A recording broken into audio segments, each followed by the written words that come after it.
शांति। साकार मुरली 15 सितंबर 2020। बाबा का मीठा मीठा लेटर हम मीठे मीठे बच्चों को मीठे मीठे मनन के लिए। बाबा का हाथ सिर पर अनुभव करते हैं और कुछ देर के लिए शांति में बैठ जाते हैं।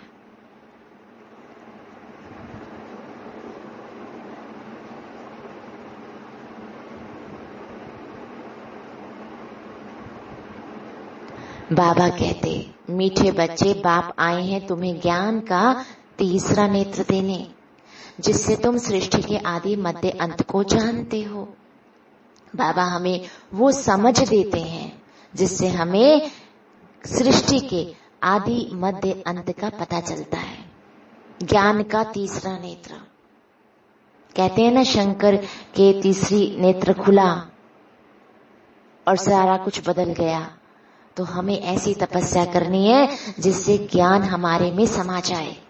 ज्ञान में हम चले लेकिन ज्ञान भी हम में चले। ड्रामा का और सृष्टि के आदि मध्य अंत का राज संपूर्णतः समझ आए। बाबा ने कहा, शेरनी शक्तियां कौन सी बात हिम्मत के साथ समझा सकते हैं? दूसरे धर्म वालों को समझा सकते हैं शेरनी शक्तियां कि आप परमात्मा नहीं हो, आप आत्मा हो। अपने को आत्मा समझकर उस परमात्मा जो हमारा पाप है उसे याद करो, तो विकर्म विनाश होंगे और मुक्ति धाम में चले जाएंगे। अगर स्वयं को परमात्मा समझते रहोगे तो विकर्म विनाश नहीं होंगे। ये बात बाबा कहते शेरनी शक्तियां ही समझा सकते हैं। तो ये बात समझाने के लिए और शेरनी बनने के लिए अशरीरीपन का अभ्यास करना है, देही अभिमानी स्थिति का अभ्यास करना है, अपने को आत्मा समझकर बाप को याद करने का अभ्यास करना है। बाबा कहते, गीत बहुत गाए, नयनहीन को राह दिखाओ। अब बाबा क्या राह दिखाते हैं? सृष्टि के आदि मध्य अंत का राज समझाते हैं। पुजारी से पूज्य बनाते हैं, घर का रास्ता बतलाते हैं। भक्ति में बाबा कहते, जप तप यज्ञ किए, शास्त्र पढ़े, दर दर ठोकरें खाएं। वो ब्रह्मा की रात थी, ईश्वर नहीं मिले। लेकिन उस याद में भटकने के कारण यहाँ रूहानी याद में भी कठिनाई अनुभव होती है। उस याद में बुद्धि भटकती रही। राम राम राम जपा, शिव शिव शिव जपा और बुद्धि बाहर आगे पीछे घूमती रही, जिस कारण बुद्धि को भटकने की प्रैक्टिस हो गई और वो इस रूहानी याद में भी भटकने का अनुभव करती है। बुद्धि को स्टेबल करना है तो आत्मिक स्थिति रखनी है, स्वमानों की प्रैक्टिसेस करनी है, अपने मन का टाइम टेबल बनाना है। बाबा कहते, प्रजापिता ब्रह्मा चाहिए,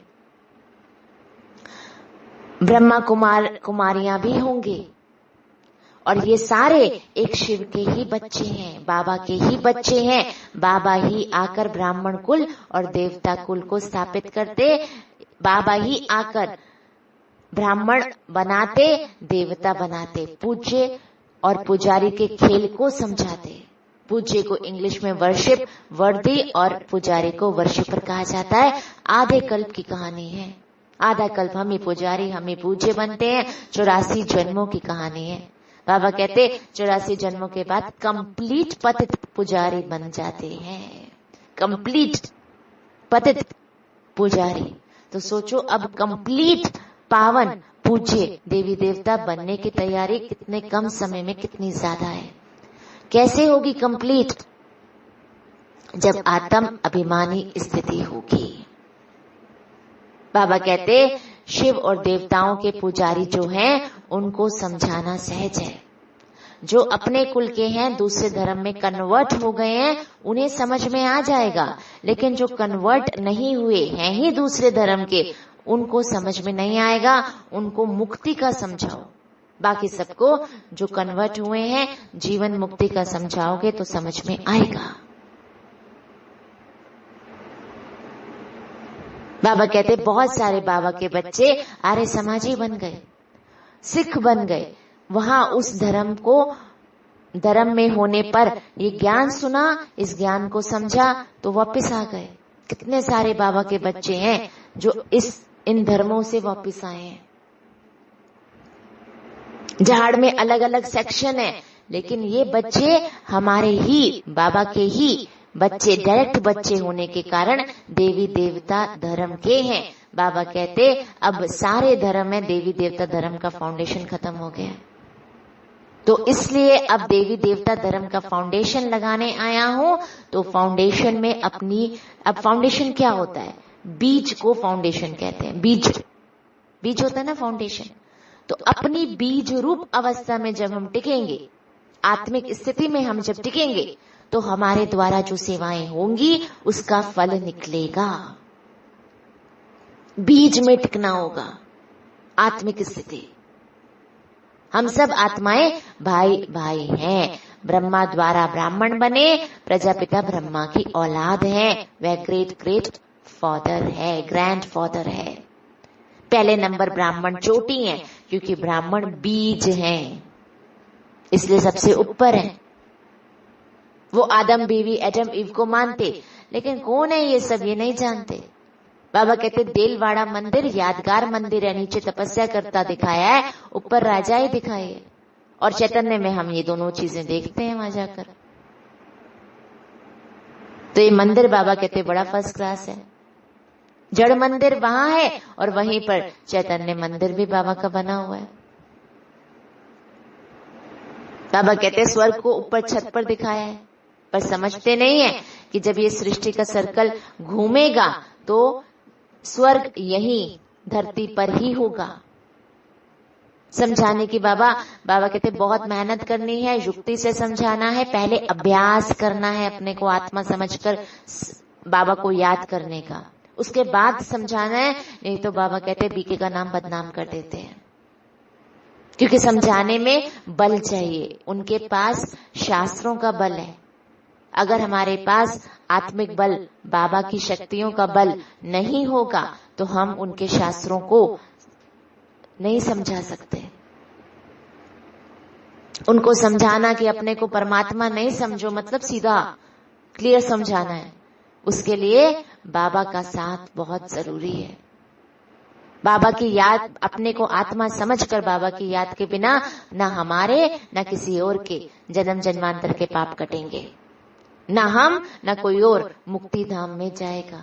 मन मनाबा भी एक मंत्र है।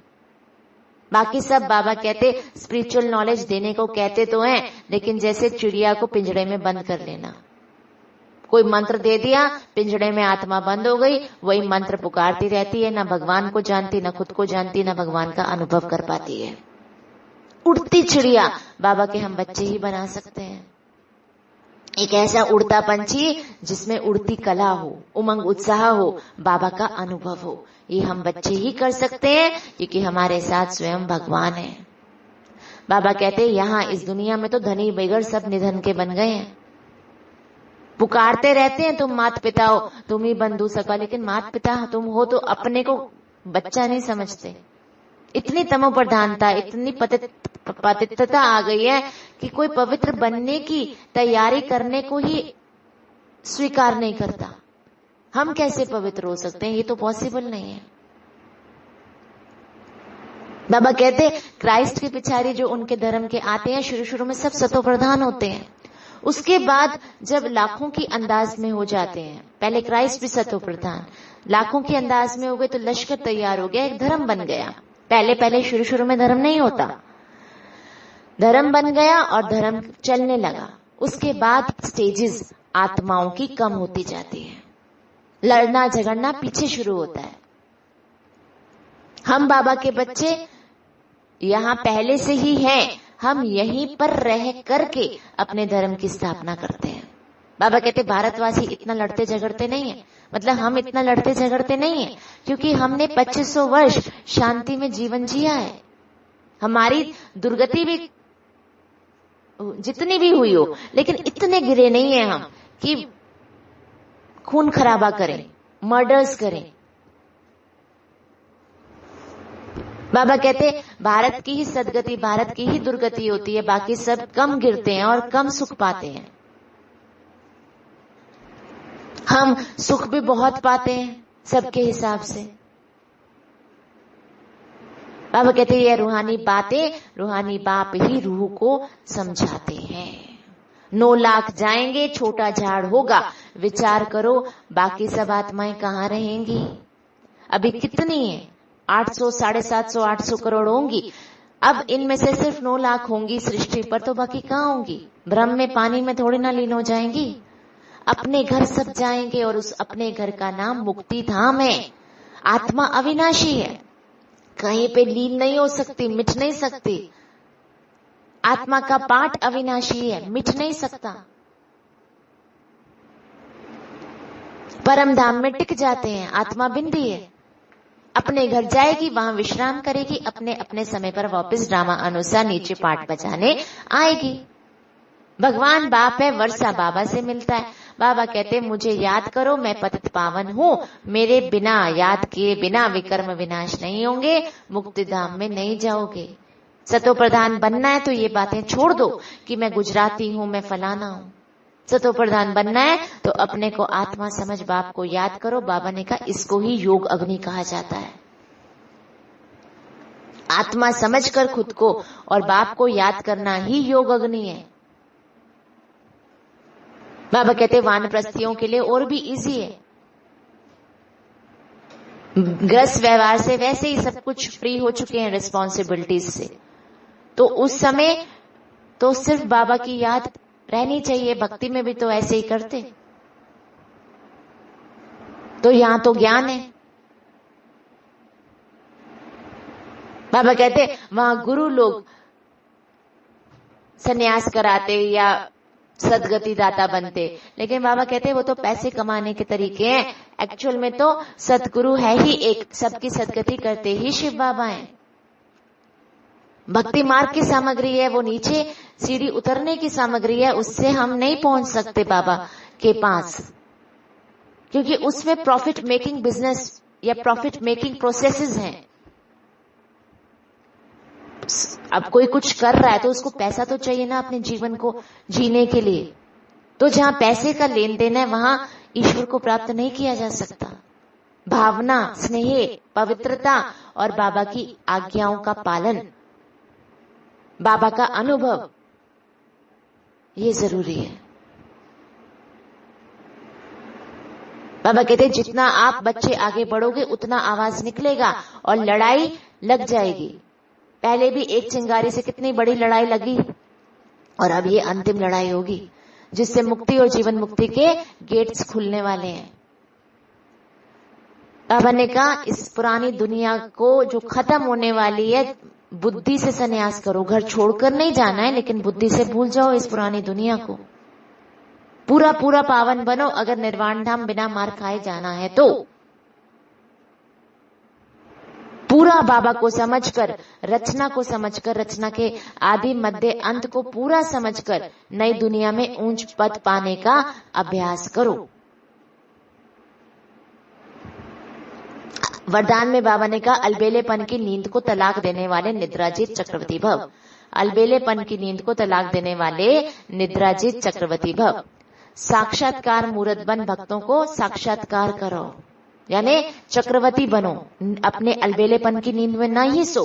अभी बहुत दुख है, बहुत भक्तों की पुकार है, दुखियों की पुकार है। इन प्यासी आत्माओं की प्रार्थना की आवाज सुनो। अपने अलबेलेपन में नहीं रहो, बल्कि साक्षात्कार मूर्त बनने के लिए मैं इष्ट देवी, इष्ट देवताओं, मैं पूर्वज आत्माओं, ऐसे स्वमानों में स्थित रहकर सबको साकाश दो। सदा जागती ज्योत बनो। फर्ज निभाने का समय है अब अपना। स्लोगन तन मन धन, मन वाणी कर्म, किसी भी प्रकार से बाप के कर्तव्य में सहयोगी बनो तो बाबा कहते सहज योगी बन जाएंगे। तन मन धन से या मन वाणी कर्म से किसी भी तरह से सहयोगी बन जाओ, लेकिन सहयोग में भावना हो, प्राउड ना हो। आज का होमवर्क हम अलबेलेपन को खत्म करेंगे। आवाज सुनने का अभ्यास करेंगे, अलग अलग स्वमानों में स्थित रह करके।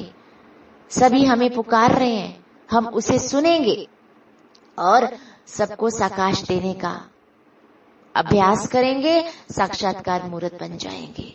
शुक्रिया बाप दादा, शुक्रिया आप सभी का। ओम शांति।